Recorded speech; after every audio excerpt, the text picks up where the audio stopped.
컨텐츠 창업의 첫 번째 그 정식적인 강의로는 창업의 이해로서 두 가지, 창업과 기업가 정신과 그 다음에 창업과 경영 환경, 이거 중요합니다.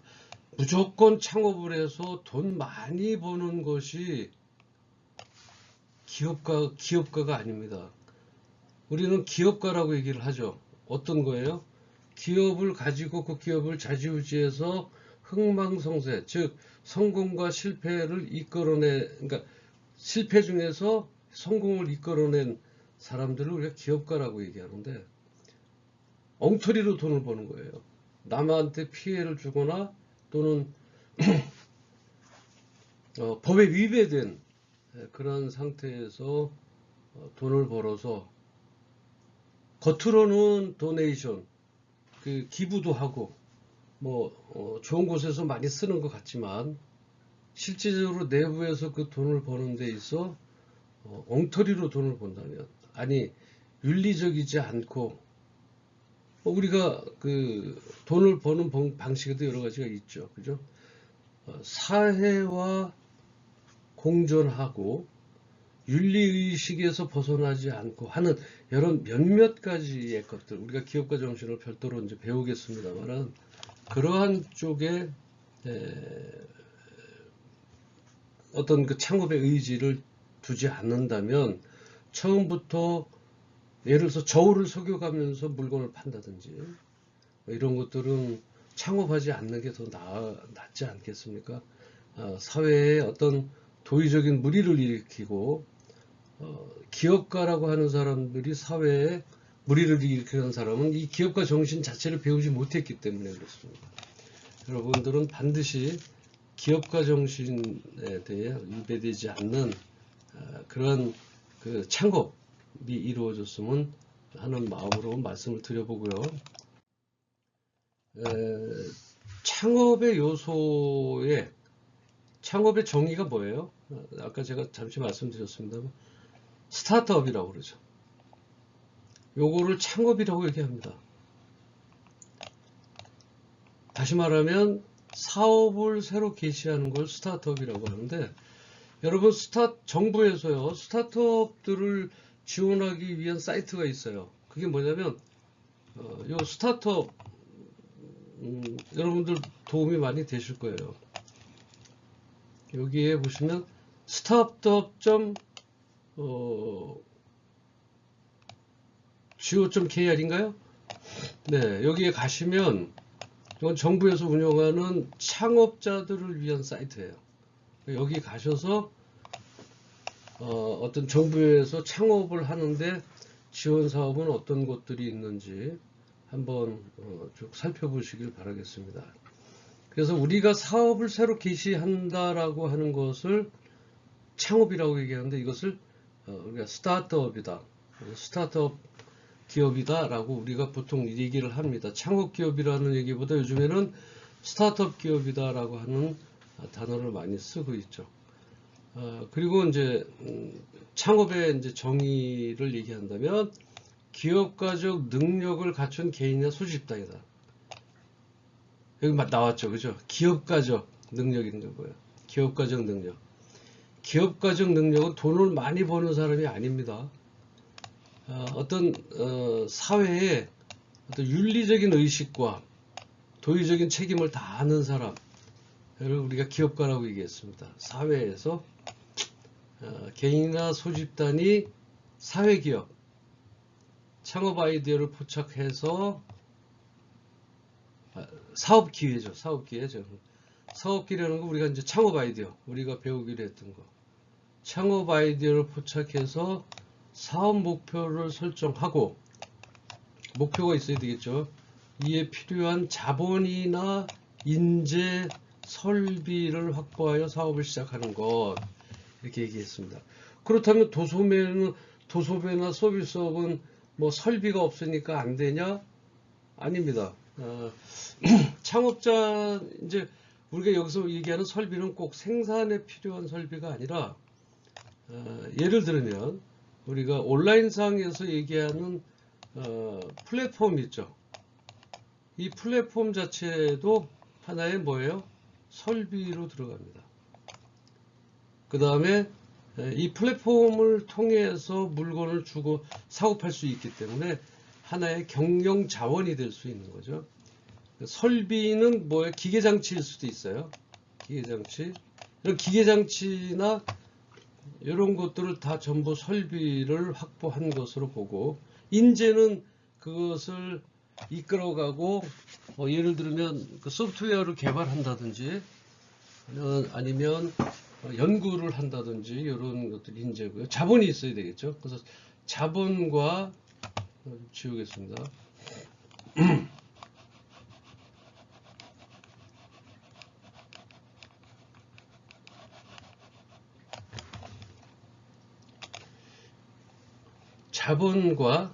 자본은 이제 창업자분 얘기하겠죠. 인재와 설비. 요거는 아까 말씀드렸지만 플랫폼도 괜찮고요. 기계 장치 설비 이런 것도 설비에 들어간 겁니다. 창업자는 사업 아이디어를 내서 그 목표를 통해서 자본과 함께 물적 요소죠, 그죠? 그래서 이렇게 사업을 새로 개시하는 것을 우리가 창업이다라고 하는데, 기업가적 능력을 갖춘 개인이나 소집단이 사업 기회를 포착해서, 사업 기회라고 하는 거는 이제 사업의 기회라는 건 뭐예요? 거기에 대한 생산적인 요소나 아니면 아이디어를 통해서 조금 다른 제품과 특화된 제품, 이런 창업 아이디어, 아니면 여기서 나오는 어떤 그 뭐라고 얘기할까요?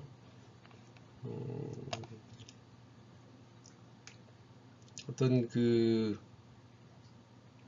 비즈니스 모델이죠. 비즈니스 모델. 이 비즈니스 모델을 어떻게 생각하고 있는지, 똑같은 제품이나 똑같은 플랫폼이나 이런 것들을 가지고 있지만 비즈니스 모델을 어떻게 설정하고 어떤 곳에서 수익을 얻을 것인가에 대해서 또 다른 거죠. 예를 들면 이렇습니다. 플랫폼이 있어요. 플랫폼이 있는데 어떤 플랫폼은 거기에서 일어나는 수익 마진, 물건을 사고 팔고 남는 그 마진을 수익 모델로 갖는 비즈니스 모델을 가진 데가 있고요. 또 어떤 사이트는 어때? 같은 플랫폼이지만 그 안에서 이루어지는 모든 그 사람들이 거기에 와서 그것을 볼 때 그 안에 광고로 그 비즈니스 모델을 보는 곳이 있습니다. 또 다른 것은 마진은 마진대로 비즈니스 모델은 광고 수익은 광고 수익대로 해서 그 토탈로 해서 그 비즈니스 모델을 갖는 그런 그 플랫폼도 있죠. 그러나 그 플랫폼마다 다 특색을 가지고 있기 때문에 어떤 방법으로 수익을 얻을까에 대해서는 그것을 우리가 사업 기회다, 이렇게 여러분들 이해를 하시면 될 것 같고요. 지우겠습니다.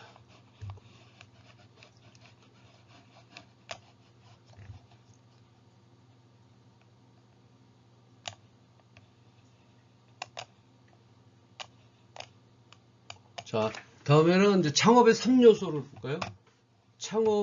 창업을 하려고 하는데 창업의 3요소는 어떤 것이 있는지 보겠습니다. 창업의 3요소입니다. 첫 번째 창업자, 그 다음에 두 번째 뭐예요? 아까 말씀드렸던 사업 아이디어, 세 번째는 창업 자금입니다. 이게 창업의 3요소라고 합니다. 창업자, 사업 아이디어, 자본. 여기 이제 창업의 3요소인데, 이제 아까 말씀드렸듯이 창업에 대한 출발 요소로서 기업을 설립하고 사업을 개시하려는 의욕과 능력, 끊임없는 혁신 추구 정신을 보유한 자, 여러분 이제 창업자라고 얘기합니다. 그래서 인적, 물적 자원인데 그게 4M이라고 해서 man, 사람과 기계장치, 자본, 돈, 물질의 동원 주체가 될 수 있는, 물적 자원의 동원 주체가 될 수 있는 사람을 창업자라고 해요. 창업을 해놓고 어떤 그 물적 자원을 동원하지 못하면 그건 창업자가 아니죠. 그죠? 창업자는 물적 자원을 동원할 수 있는 주체가 되어야 됩니다. 생산에 필요한 자본이 필요할 때는 그 자본을 끌어들일 수 있는 사람, 이게 창업자인 거죠. 그래서 인적 물적 자원의 동원 주체가 될 수 있는 자, 그 다음에 기업을 설립하고 사업을 개시하려는 의욕과 능력, 그리고 끊임없는 어떤 혁신 추구 정신을 보유한 자를 우리가 창업자라고 얘기를 합니다. 자, 창업의 아이디어는요, 창업을 확정하는 요소인데, 창업 결정의 시발점, 즉, 아이디어는 돈이다라는 말은 아이디어가 중요하다는 뜻이죠. 그죠? 아이디어가 돈이죠. 그래서 아이디어가 좋은 사업 기회가 되기 위한 조건으로는 사업상의 매력도가 커야 하고 수익의 지속성이 있어야 하고 적절한 타이밍이 있어야 되고 새로운 가치를 창출할 수 있는 제품이나 서비스 제공 능력을 보유해야 된다. 이게 어떻게 보면 되게 간단한 문제일 것 같지만 하나하나 좀 살펴보도록 하겠습니다. 잠깐만요.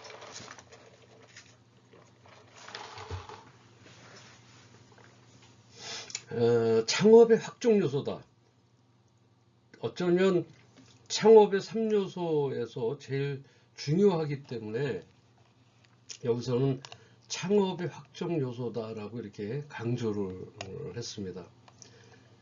자, 아이디어가 좋은 사업 기회가 되기 위한 조건은요, 사업상의 매력도가 커야 됩니다.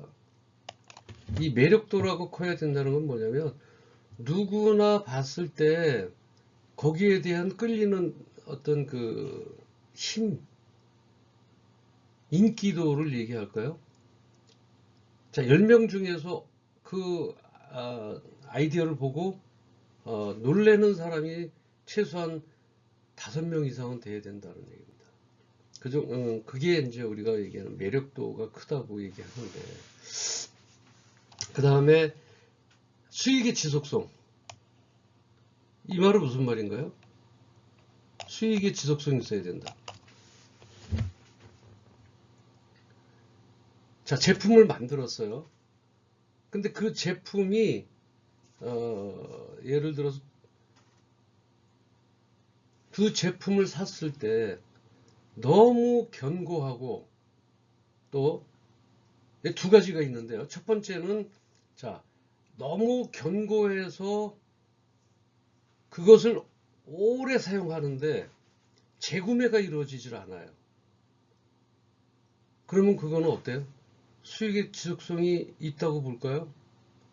수익의 지속성이라는 건 회사의 마진이나 이익금이 지속적으로 남아야 되는데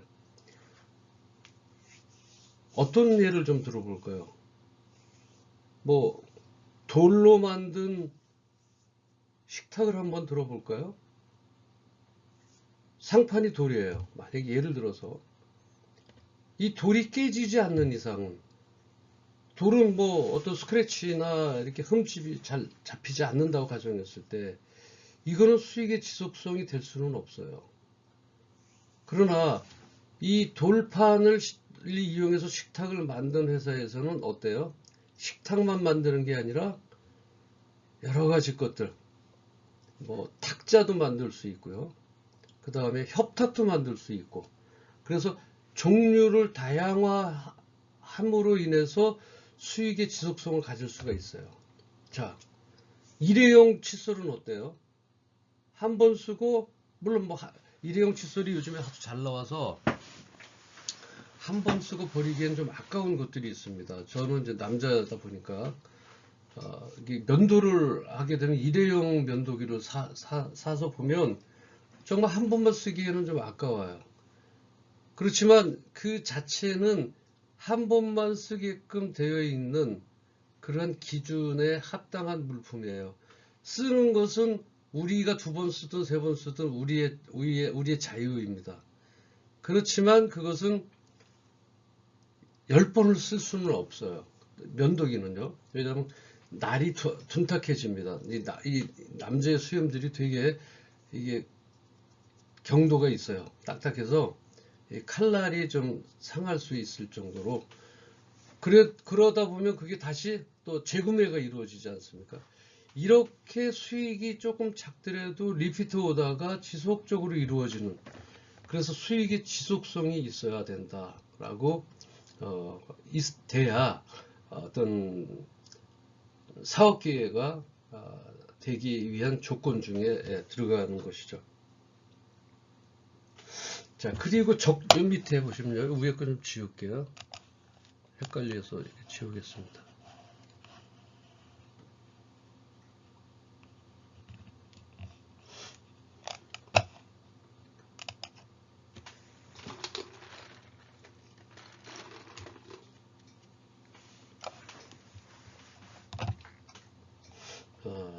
적절한 타이밍이에요. 이 적절한 타이밍은 제가 한번 예를 들어 볼게요. 예전에 실제로 있었던 사례입니다. 이분이 창업을 하기 위해서 일본을 이제 저하고 같이 갔어요. 왜냐하면 이제 아이템을 여러분들 그 아이디어를 하려면 모방이 필요하잖아요. 모방이 있은 후에 이제 어떤 창의성이 있어서 그것을 조금 더 우리 현실에 맞게 또는 환경에 맞게 이제 모디파이를 하는 거죠. 개조를 한다 이렇게 보시면 될 것 같습니다. 그래서 저는 이제 요거가 적절한 타이밍이다. 또 좋은 아이디어의 컨셉을 잡기 위해서는요. 저는 이제 일본에서 공부를 했는데 그 일본에서 그 아이디어를 찾는 것이 우리에게 상당한 도움을 줍니다. 국내에서는 그 어느 정도의 그 똑같은 맥락이 한계가 있기 때문에 일본에는 그 아이디어가 정말 무궁하다고 저는 생각을 해요. 뭐 일본 문제로 인해서 뭐 친일파다, 뭐 일본을 뭐 여러 가지 한다 그러는데 저는 교수로서의 개인적인 입장은 경제 대국이 맞고요. 아직도 그 다음에 그 일본은 여러분들 일본의 노벨상이 우리 한국하고 한번 비교를 해볼까요? 우리 대한민국 노벨상 이 전 세계적인 그 상이지 않습니까? 그 어워드 그 상에 있어서 우리나라는 노벨상이 뭐가 있나요? 여러분 한번 생각을 해보세요.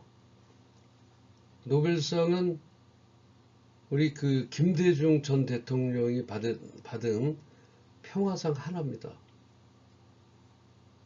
물론 뭐 후보에도 들어간 적은 뭐 몇 가지 문학상이라든지 이런데 뭐 후보로 들어간 적은 있지만 실제적으로 우리가 노벨상을 수상한 거는 김대중 전 대통령이 받은 평화상뿐이 없습니다.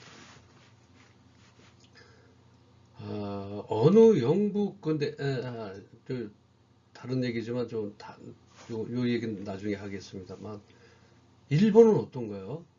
일본은 노벨상이 몇 개나 될 것 같아요? 제가 지금 기억에는 23개에서 24개 정도 됩니다. 물론 여기에서 가감이 있는 것은 노벨 화학상, 노벨 물리학상을 받은 사람들이 국적을 미국으로 국적을 바꿨기 때문에 여기에 노벨상 수상에 약간의 그 플러스 마이너스 요인은 있습니다. 하지만 일본은 23개의 기술적인 거, 화학부터 기초과학에서 있는 노벨상을 받은 나라입니다. 우리나라는요, 1개 평화상 받았습니다. 그래서 저는 아직까지는 일본에 대해서 물론 정치적인 문제나 이런 것들은 저희는 차지합니다. 저하고는 전 뭐 중립적인 생각으로 어떤 정치적인 문제에 대해서는 코멘트하지는 않겠습니다만 어쨌든 기술이나 거기에 대한 아이디어는 일본의 아이디어 이런 것들을 많이 참조하시고 특별히 아이템 설정을 하기 위해서 아이디어를 내기 위해서는 일본 방문을 저는 꼭 권유를 드립니다. 이렇게 어떤 기술차가 있는 일본하고 어느 영국 기자로 제가 어느 책을 봤는데 영국 기자 우리 한국에서 10년간 주재하다가 이제 본국으로 영국으로 떠나면서 쓴 그 기자의 책 중에 이런 말을 본 적이 있어요. 한국에서는 20가지 아이러니한 문제들이 있다. 그게 이제 뭐 그 중에서 하나입니다. 그 중에서 하나가 뭐냐면 일본이 대국이고 우리나라가 거기에 어떤 일제 36년간 속국이 된 나라인데도 불구하고 일본이라는 나라를 한국 사람의 발톱에 때 같지 않게 생각한다.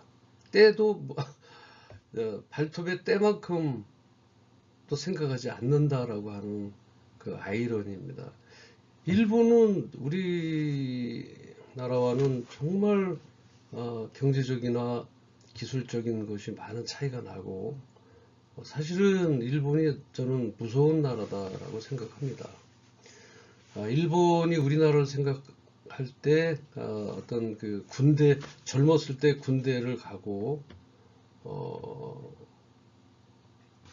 거기서 정말 우리는 혹한기 훈련도 받고 많은 그 여러 가지 훈련을 받으면서 그래서 일본이 이제 무서웠다기보다는 우리 젊은 청년들을 정말 그 위대하게 본다 그럴까요? 그 젊었을 때 거기 가서 그 단체 생활을 하면서 뭐 이제 옛날의 군대하고 지금의 군대는 조금 차이는 있습니다만 제가 이제 그런 말을 하는 일본을 보면서 저도 이런 생각을 했습니다. 여러분들 일본에 가면 하라주쿠라고 하는 곳이 있어요. 거기는 우리나라 그 대학로와 같은 정도, 뭐 대학 똑같이 비교할 수는 없지만 하라주쿠에 가면은 그 역에 근방에 내면 정말 이게 과연 일본의 앞으로 미래가 있을까라고 할 정도로 젊은 사람들이요 너무 자유분방합니다.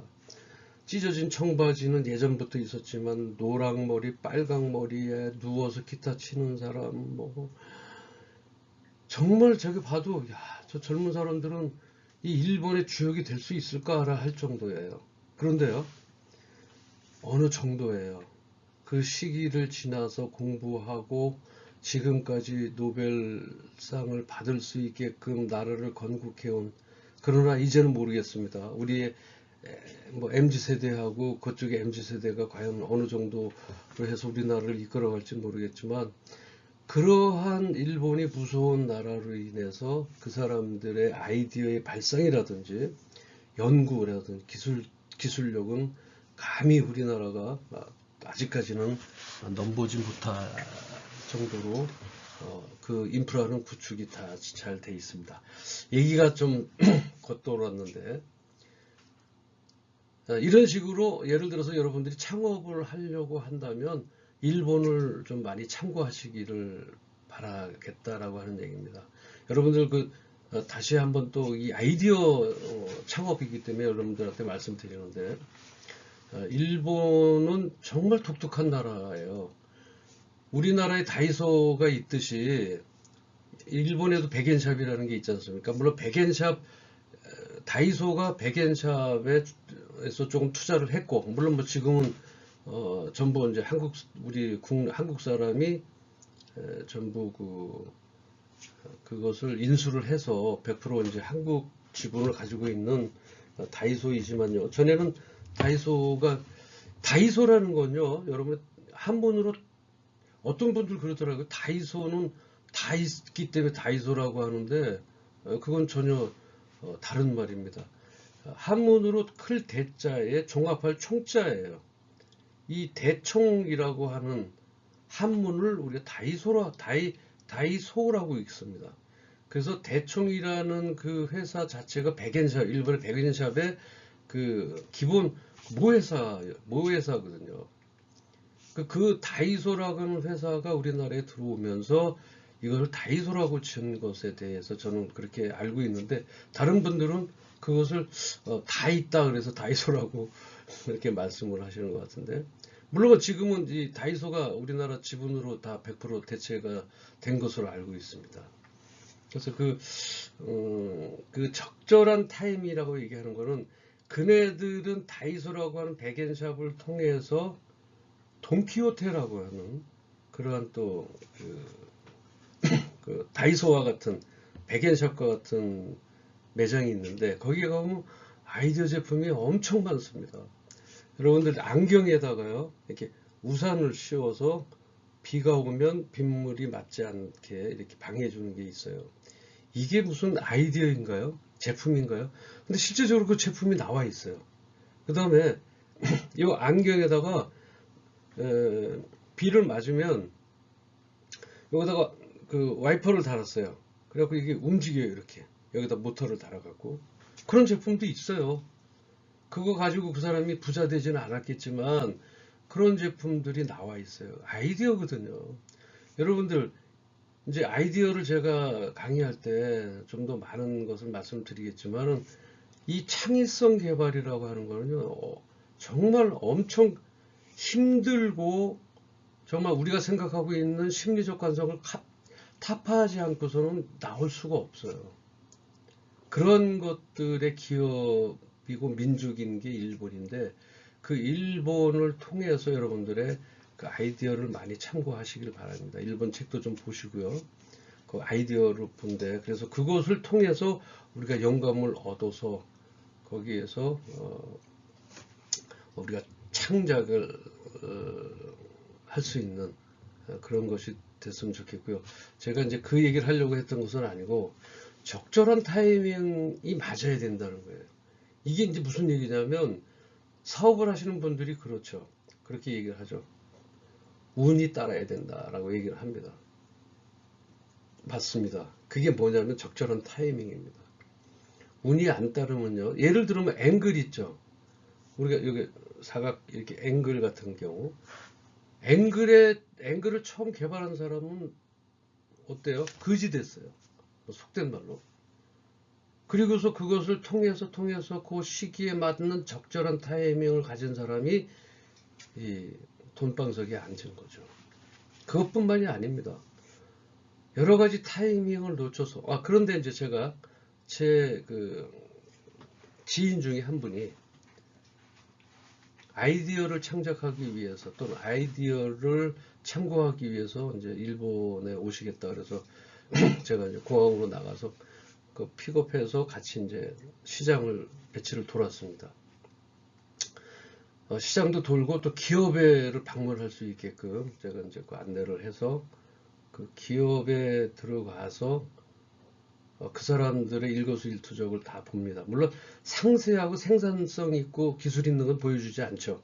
그러나 그 사람들이 일반적인 활동을 할 수 있는 곳을 이제 같이 이렇게 구경을 한 적이 있는데, 거기에 이제 하나 금형회사, 여러분들 금형이라는 건 쇠를 깎아서 프레스 금형을 만들게 되면 그 와이어를 통해서 쇠를 잘라서 프레스죠. 눌러서 착착착 하고 물건이 나올 수 있게끔 만드는 그런 금형, 또는 몰드 금형이라고 해서 플라스틱 HDP 이제 폴리에스테르 같은 거를 넣어서 거기에서 녹여서 그 틀에 들어가서 물건이 나오는 그 틀을 우리가 이제 금형이라고 얘기하는데, 그 금형을 깎으려면 기계들이 필요하죠. 공작 기계라고 얘기합니다. 선반이라고 하는 것도 있고 밀링이라는 그런 기계도 있고, 거기에는 어때요?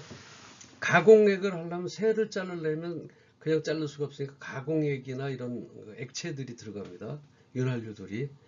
그러다 보니까 어때요? 손 같은데 때가 많이 묻어요. 손때가. 근데 이게 기름때이기 때문에 정말 오래 갑니다. 우리나라 같은 경우.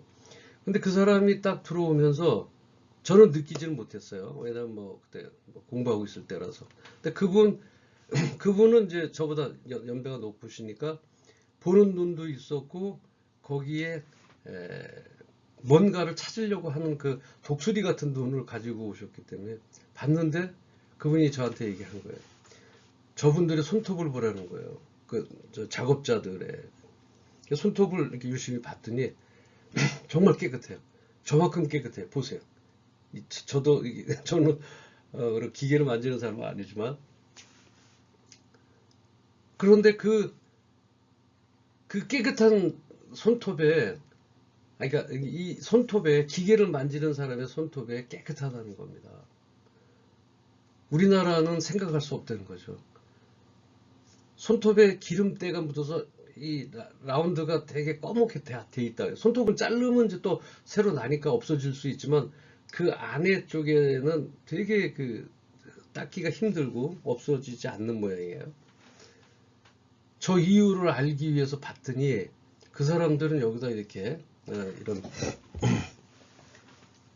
이런 것들을 이렇게 이제 꽂고 다닌다는 거예요. 그래서 저는 못 봤는데 작업복에 이렇게 있었어요. 근데 그 사람이 작업을 하고 딱 꺼내서 뚜껑을 열고 작업을 거의 마친 후에 손에다 이렇게 해갖고 크림인데요. 이렇게 발라갖고 이렇게 해서 휴지로 싹 씻어내고 가서 비누로 닦더란 얘기예요. 보니까 깨끗해졌다는 거예요.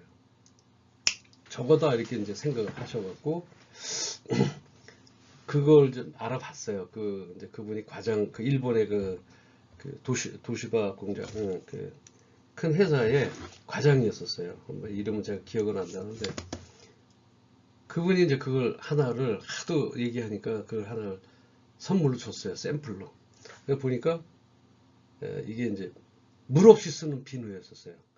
지금 제가 이거 얘기하는 때가 제가 20대니까 한 40년 전 얘기입니다. 40몇 년, 한 44년 전 얘기인 것 같아요. 그러면 정말 그 당시에 일본에서는 그 치약이에요, 보니까. 그때, 제가 지금 치약 같은 게 없어서 보는데, 치약처럼 생긴 것을 꽂고 다녔던 거예요. 그래서 그걸 짜서, 그게 크림으로 되어 있는데, 그게 이제 물 없이 쓰는 비누라고 하는, 우리처럼 얘기하면 뭐라고 얘기할까요, 지금? 여성분들이 쓰는 거. 저도 지금 그걸 씁니다. 폼 클렌징. 폼 클렌징 같은 거를 꽂고 다녔던 거예요. 폼 클렌징은 되게 부드럽잖아요. 근데 그거보다 조금 딱딱했어요. 왜냐면 저도 써봤기 때문에. 그래서 그거를 이렇게 발라서 이렇게 비비고서 하니까 이게 이제 한참 비비니까 이게 약간 점도가 없는 이게 이제 물보다는 조금 더 점도가 있는 해서 그걸로 화장지로 싹 닦아내니까요. 이 손톱 사이에 이렇게 더러웠던 기름때가 싹 없어지더라고요. 그래서 그분은 막 흥분했습니다. 그래서 그거 받은 샘플을 가지고 만드는 공장을 찾아갔어요. 치약에 들어가 있는 비누 있죠. 치약처럼 생겨 있는 비누, 물 없이 쓰는 비누다. 그래서 그분하고 이제 수입 계약을 체결하자라고 해서 며칠을 거기 계셔갖고 이제 그러면서 이제 저한테 고맙다고 많이 사례 아닌 사례를 하고 가셨어요. 저한테 좀 학업에 도움이 되라 그러면서 봉투도 주고 가셨는데 그래서 저는 이제 그분이 성공하기를 바랬습니다. 진짜로. 그리고 왜냐하면 그분이 이제 일본어를 못하니까 제가 일본에 있을 때 그분이 저한테 연락하면 제가 그 공장에다 연락해주고 이제 그거를 이런 식으로 이렇게 한국으로 이제 그 당시에는요 이렇게 인터넷 같은 게 없었기 때문에 어느 나라에서 물건을 수입할 때는 거기에 누구를 두느냐 누가 있느냐가 제일 노하우였어요. 그래서 지금처럼 우리가 직구라고 하죠. 중국이나 일본이든 어디든 직접 구매를 할 수가 있잖아요. 그래서 우리 세관을 통과할 때 세관 통관 번호도 제가 있고요. 근데 지금 예전 40년 전이니까 그것을 누가 중간에서 해주지 않으면 안 되는 그래서 그것을 뭐라고 얘기하죠? 오파상이라고 얘기합니다. 옛날에는 오파상들이 정말 많았어요. 그 오파상은요 아주 좋은 게 창업할 때 그렇게 큰 게 필요 없어요. 외국어 하나 잘하고요. 그 다음에 책상만 있으면 돼요. 왜? 자기네들이 일본이면 일본, 미국이면 미국 가서 그 생산자들하고 컨택을 해갖고 중간에서 이렇게 수입 그것을 사용하고자 하는, 그래서 그 오퍼상들이 되게 이렇게 스마트하고 정말 그 007 가방 하나 갖고 다니면서 우리 수출의 역군이 되기도 한 분들도 있고요. 또 수입을 대신해서 해주시는 분들이 있었어요. 그 창업, 그래서 창업 중에서 오파상, 지금도 오파상이 있어요. 지금도 많지는 않은데, 왜냐하면 중간에 오파상을 거쳐야만 어떤 수입할 때 개런티를 받을 수 있는 것이 되거든요. 예를 들면, 우리가 직접 생산자를 찾아가서 같이 계약을 했어요. 근데 거기서 수입을 했는데 불량이 발생했어요. 불량이 발생하면 그것을 우리가 직접 그 사람들하고 컨택을 해서 해결 방안을 찾아야 되는데, 그렇게 하기 싫다라는 얘기죠. 그 일본에 보면 그런 오파상 큰 회사들이 아직 많이 있습니다. 그렇게 불량이 날 경우에는 오파상을 통해서 그것을 해결받습니다. 그래서 한국의 오파상한테 그 불량을 클레임을 제기를 하고, 그러면 그 한국에 있는 오파상이 다시 일본에서 이제 클레임 제기를 해서 이렇게 해서 우리가 충분하게 어필할 수 있게끔, 그래서 아직도 이제 그 오파상이 있긴 한데, 그래서 제가 그런 일을 해주면서 그분이 잘 되기를 바랬고, 그분이 이제 수입을 그 당시로는, 지금 만약에 금액으로 이제 제 기억에는 1회 지금 금액으로 한 5천만 원어치를 수입한 것 같아요. 그 당시에 뭐 한 몇백만 원, 한 100만 원 정도 아닙니다. 한 1억 원어치는 수입한 것 같습니다. 그걸 수입을 했어요. 그래갖고 각 그 국내에서 영업 활동을 했어요. 그분이 광고도 내고 막 센세이션하다 이거죠. 그 당시에 우리나라는 뭐였었냐면 빨래비누가 그 세면장에 있었어요. 빨래비누로 겨우 손이나 씻는 건데, 그 당시에 뭐가 있었냐면 따뜻한 물이 없었어요. 그러니 그 작업자들이 얼마나 그것을 간략하게만 씻겠어요. 차가운 물이니까 겨울에도. 물론 뭐 대기업이나 이런 데는 보일러를 통해서 따뜻한 물을 공급했지만 중소기업이나 소기업들은 절대 따뜻한 물이 나오지 않았어요. 단지 나올 수 있었다면 난방 때문에 난로 위에다 주전자를 놔서 그 뜨거운 물로 해서 그 플라스틱 그 세수대에다 넣고 차가운 물을 써서 썼는데, 그거는 한정된 물이에요. 그 한정된 물에서 이 때가 얼마나 지워지겠어요. 잘 안 지워집니다. 예전에는 그 손톱에 때 있다 그러면 전부 뭐라 그랬어요? 지금 여러분들 나이에 저 나이 또래하고 맞는 분이 계실지 모르겠습니다만, 그 당시에는 그것을 우리 남자들은 그랬어요. 공돌이라고 그랬어요. 이 손때에, 그게 뭐냐면 이제 아주 그 3D 직업, 그 당시엔 3D 직업이라는 게 없었죠. 지금은 이제 3D 직업이다 뭐 이렇게 하고 있지만, 그때는 이제 공장이라는 개념이었었어요. 그래서 기계 장치를 만들면 항상 이 손톱에 또는 뭐라 그래요? 손 윗자국에 요게 항상 때가 있었죠. 까맣게. 뭐 염색 공장이든 뭐 무슨 공장이든. 그래서 저 사람이 직업이 뭔가를 알 정도로 대부분이 그랬습니다. 사장도 그랬어요. 지금 사장도. 그래서 그분이 그 광고하고 홍보를 했는데 어떻게 됐을까요, 여러분? 제가 왜 적절한 타이밍에 대해서 그분을 떠올리면서 지금 얘기를 할까요? 그분 아직 살아 계세요. 뭐 2, 3년에 한 번씩 정말 뜸뜸이 이제 저하고 이제 뭐 연락을 갖긴 하는데 살아 계십니다. 연세가 지금 많이 드셨죠. 근데 그분이 어떻게 됐을까요, 여러분? 한 1년 반 동안 수많은 돈을 홍보와 마케팅에 쏟아부으셨고, 그 돈은 회수되지 않았습니다. 그래서 그래도 그분은 3년에서 5년을 그거를 가지고 지지고 볶고하셨어요. 정말 이 말이 표현이 맞을, 그분한테 듣기에는 섭섭하시겠지만, 그건 이제 제가 골라드린 아이템은 아니기 때문에 지지고 볶고 했다는 말, 그 표현이 조금 섭섭하실지 모르겠지만, 제가 그 당시에 저도 이런 얘기를 했어요. 제가 그 물비누, 아니, 그러니까 물 없이 쓰는 치약 같은 그 비누, 짜서 쓰는 비누, 이게 금액적으로 조금 비싸다라는 생각을 했어요. 제가 기억이 안 납니다. 사실 지금 그 당시에 그걸 그렇게 팔겠다고 하시는데, 야, 저게 과연 그렇다면 공장에서 저거를 저렇게 비싸게 주고 사서 쓸까? 근데 일본은 이제 그 당시에 일본하고 우리나라하고 환율 차이도 있었지만, 일본은 그 당시에 이제 선진되고 정말 세계에서 일본게 아니면, 그 당시에 이제 마이마이라고 하는 게 있었어요. 여기 조금만 이제 녹음기처럼 되어 있는데, 여기다 허리에 차고서 항상 테이프를 꽂고 저기 외국어 공부를 했어요. 저도 그거 사용자입니다. 그게 이제 한국에서 그것을 가지려고 하는 그 로망이 많았었어요. 그게 비쌌거든요. 지금 환율로 따진다면 몇십만 원 했을 겁니다. 그 당시에도 뭐 몇만 원 했으니까요. 그래서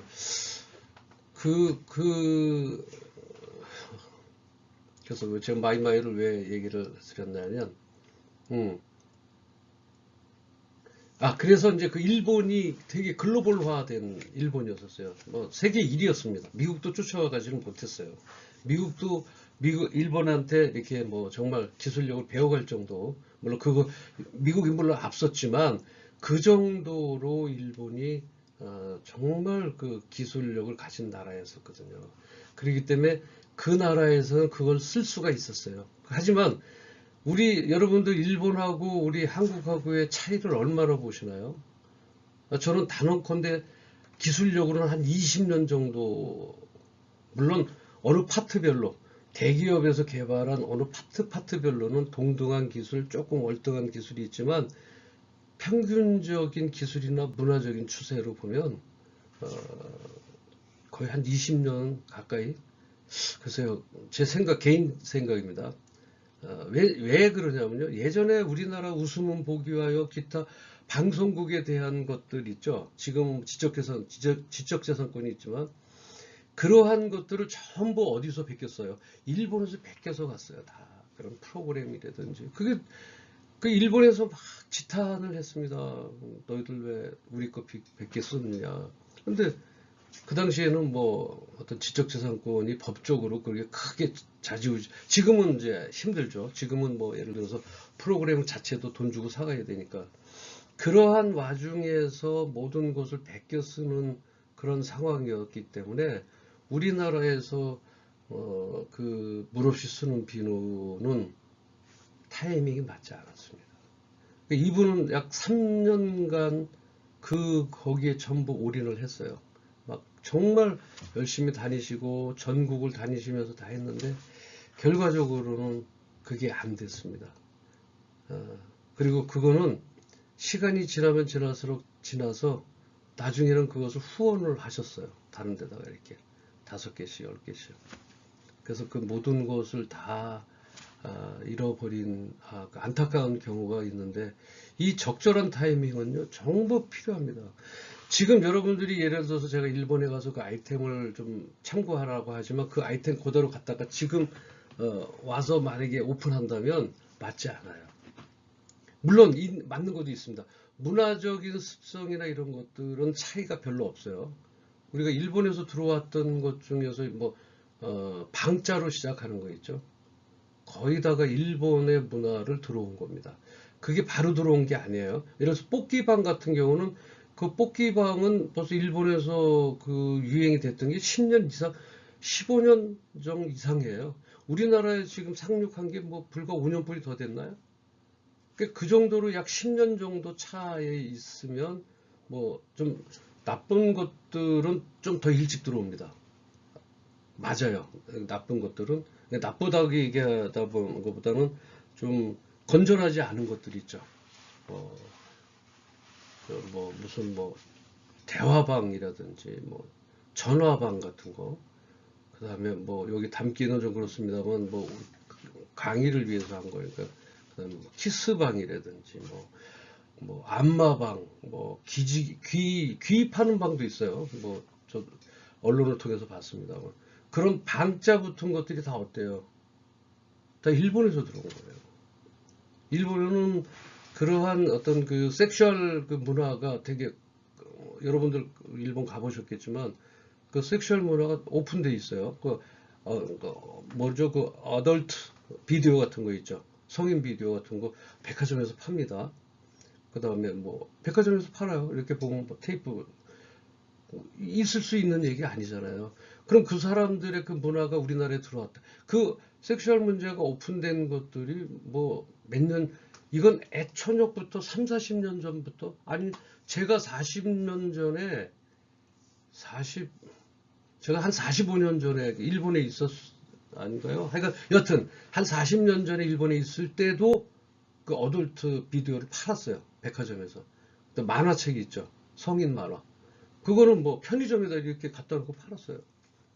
그런 문화에서 그런 무슨 방 나오는 것들은 되게 그 일본하고에 맞는 거고 우리나라하고는 아직 많지는 않죠. 그런 컨텐츠 문화도 사실은 그 얘기를 이제 뭐 여러분들 아이디어이기 때문에 창작의 아이디어이기 때문에 말씀을 계속 드립니다만 문화적인 특성이 있죠. 예전에 40년 전에 제가 이제 있었기 때문에 그 40년 전을 비교하는 겁니다.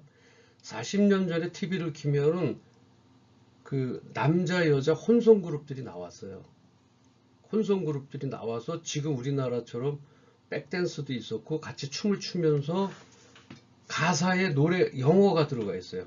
러브라든지 뭐 I love you라든지 이런 가사 내용 속에 있었어요. 그런데 우리나라 40년 전에 여러분들 기억해 보세요. 40년 전에 그런 거 없었습니다. 다소곳하게 송창식, 윤영주 뭐 이런 분들 저희 나이 또래 이제 그 7080이라고 하나요? 조용한 노래들 빨라봤자 무슨 뭐 손으로 뭐 이렇게 하는 춤 있죠. 그런 춤이 다 했었어요. 혼자 나와서. 그게 정말 독보적이고 좀 뭔가 창의적인 길을 나와서 할 수 있는데 그 당시에 일본은 그렇지 않았어요. 그래서 잠깐만요.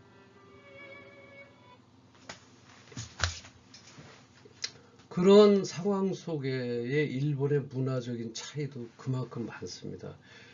이제 우리나라가 이제 소방차죠. 소방차가 나와서 춤추고 남자 여자 혼성 그룹이 돼서 우리나라도 노래 가사에 이제 영어가 많이 섞였잖아요. 물론 이제 좀 글로벌화돼서 K-팝이라고 해서 전부 뭐 영어일 수도 있는데 슬슬 노래 가사 속에 영어가 나오고 이런 것들이 불과 뭐 한 20년 전일까요?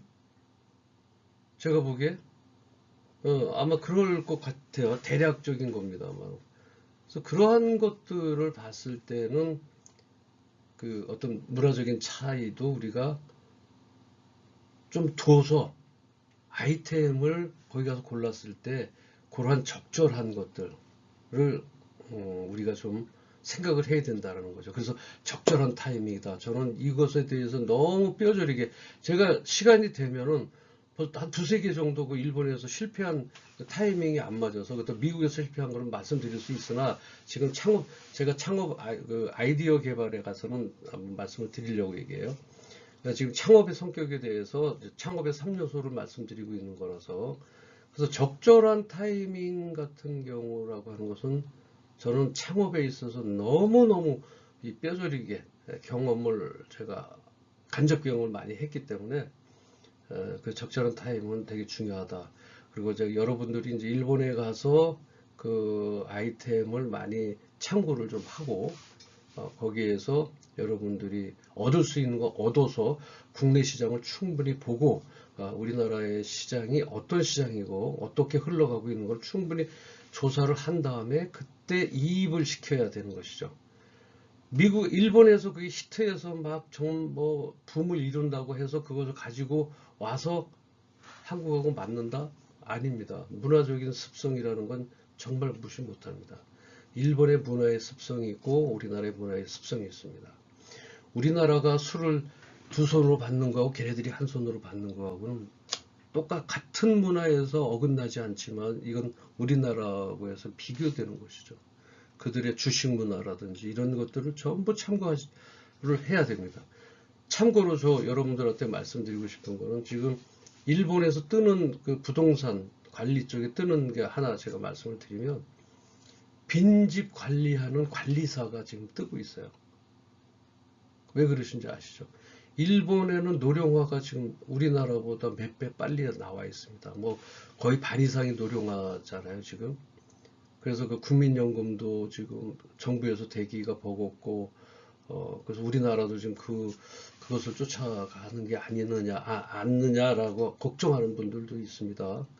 뭐 정부에서 대책을 내놓을 것이라고 생각은 하지만 그만큼 노령화가 빨리 닥치고 또 홀로 돌아가시는 분들이 많아지고 하다 보니까 이 시골로 또는 도시 공동화 현상이 일어나다 보니까 여러분들 아시죠?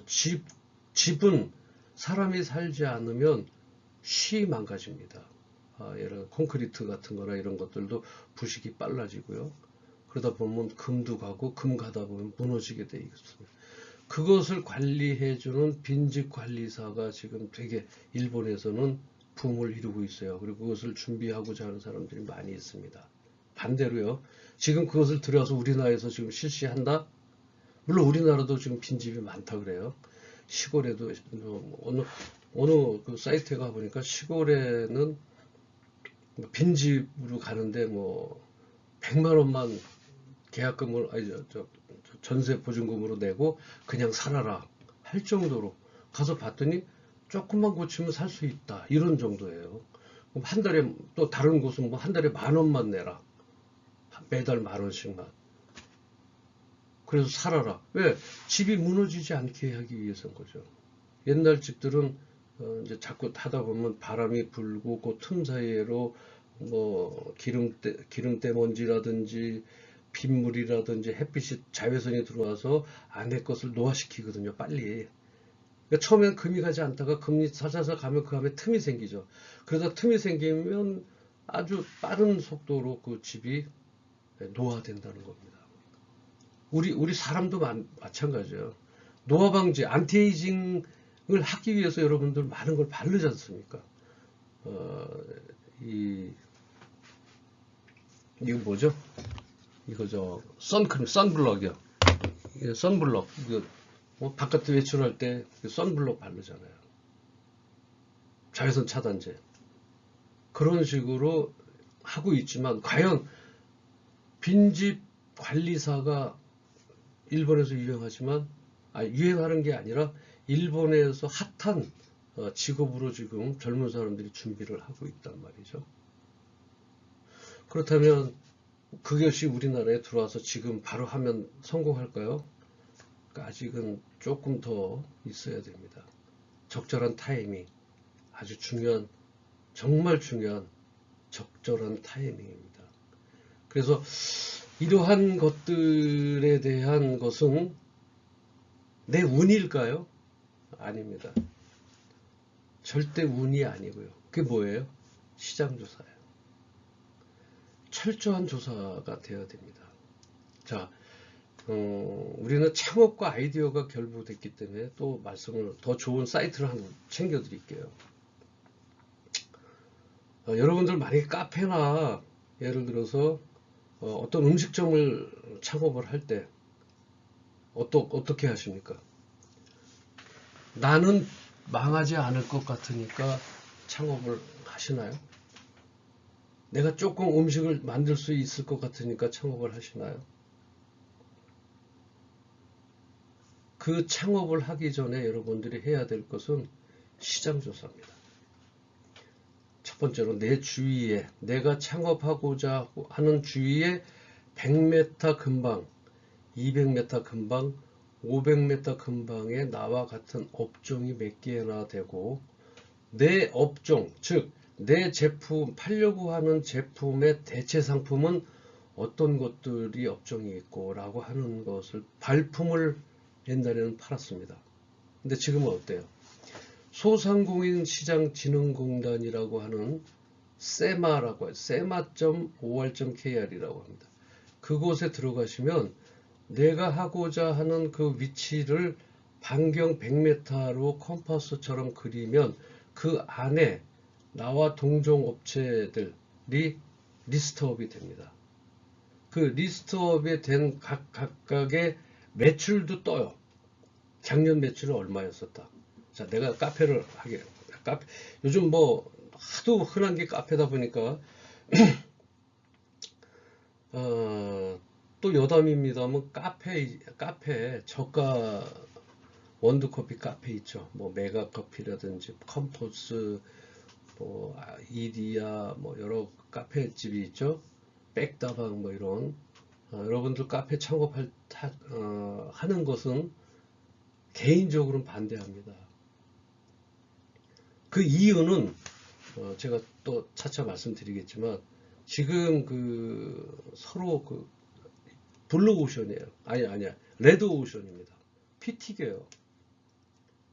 피를 튀길 정도로 지금 서로 그 경쟁을 하고 있는데 이거 경쟁하는 사이에 이 프랜차이즈 회사는 어떨까요? 괜찮아요. 그 회사는 돈 벌어요. 그러나 그 밑에 있는 프랜차이즈 카페들만 지금 피를 튀깁니다. 그거는 이제 또 따로 저희가 데이터를 가지고 말씀을 한번 드리도록 하겠습니다. 자, 소상공인진흥공단에 가서 내가 하고자 하는 그 기준점에 대한 카페 100m 안에 이 카페가 몇 개나 되고 그 카페의 각각의 매출은 얼마나 되는지 그것이 사이트에 나와 있어요. 그러니까 그것을 여러분들은 충분한 시장 조사를 하고 그게 전부는 아닙니다. 왜냐하면 그 매출은 카드 매출에 한한 거예요. 그 카드 매출에 한한 게 이제 그 온라인으로 포스 데이터를 통해서 세무서에 신고가 되기 때문에 그 데이터가 나온 것이지 현금은 아마 세무서로 데이터가 나가지는 않을 거예요. 그러나 참고치는 됩니다. 그래서 그러한 것들을 이용을 해서 여러분들의 시장성과 사업성을 여러분들이 충분히 검토를 해가야 돼요. 그것을 하기 위해서 어때요? 여러분들이 전문가가 아니기 때문에 전문가를 찾으셔야 됩니다. 전문가를 찾기 위해서는 그 전문가를 어디 가서 찾고 어떻게 해야 되는지를 여러분들이 만약에 그것을 한다면 저한테 일단 문의하시기 바랍니다. 두 번째는 여러분들의 전문가적인 입장을 정부에서 실패하지 않도록 도와주기 위한 그 사이트가 또 소상공인 시장진흥공단이에요. 그 안에 가면 카페면 카페, 떡이면 떡에 대한 명장들이 대기하고 있어요. 그래서 그 사람들이 대기하고 있다는 것은 뭐냐면 그 사람들이 여러분들의 실패를 방지하기 위해서 정부에서 그 사람들을 육성 또는 그 사람들에게 어느 정도의 금원을 지불해서 여러분들한테 무료로 어떤 그 컨설팅을 해줄 수 있도록 그런 시스템이 되어 있습니다. 그러니까 예전 같았으면 여러분들 발품을 팔아야 돼요. 차를 타든지 걸어 다니든지 며칠 몇 날을 그 주위에 뱅뱅뱅 돌아서 그 카페 그 입구에 서서 그 사람 그 카운터 하는 거 있죠. 아르바이트를 예전에 그런 것도 많았어요. 아르바이트를 써서 그 앞에서 카운터 시켜요. 들어가는 고객 나오는 고객 이렇게 해서요. 몇 시대 몇 시대 몇 시대 시간대별로 그런 것도 조사하지 않고 나는 되겠지. 여기 보니까 뭐 그런 집이 없는 것 같아. 그래서 거기에 들어가면요. 여러분들을 백전백패입니다. 제가 개런티합니다.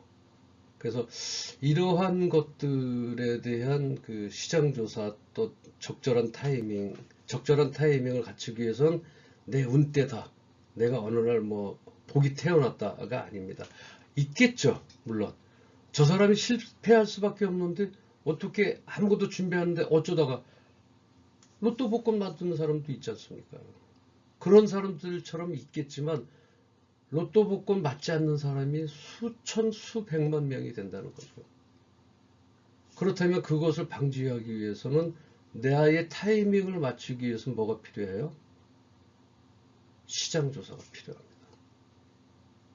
시장조사 안에는 각 회사들의 경쟁사들에 대한 매출도 필요하고 경쟁사가 어디에 있고 뭐 이런 것들의 조사가 필요한 거죠.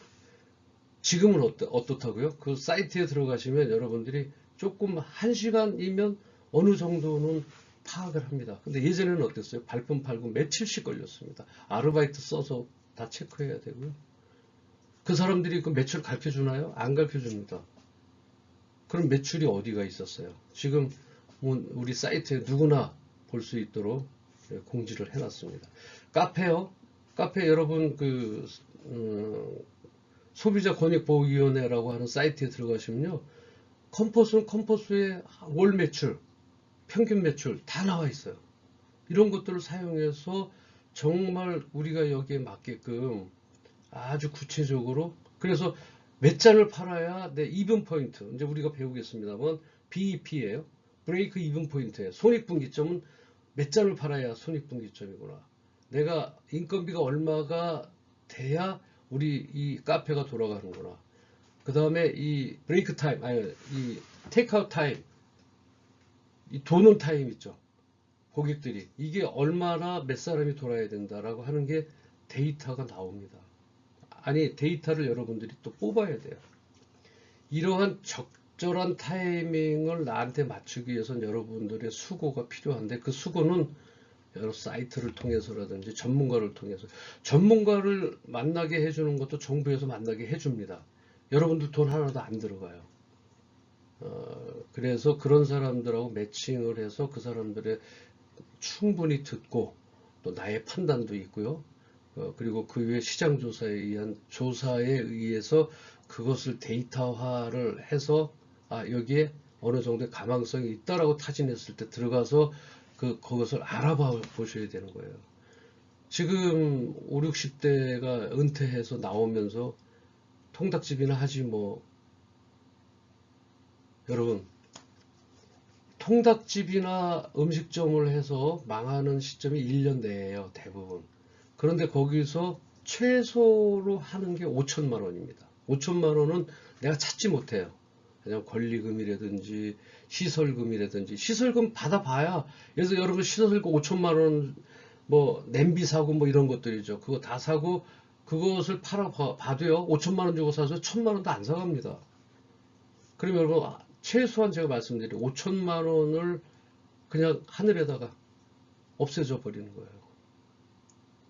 그러지 마시고 5천만 원을 차라리 한 달에 200만 원씩 1년 쓰면 2,400이고요. 2년 쓰면 4,800입니다.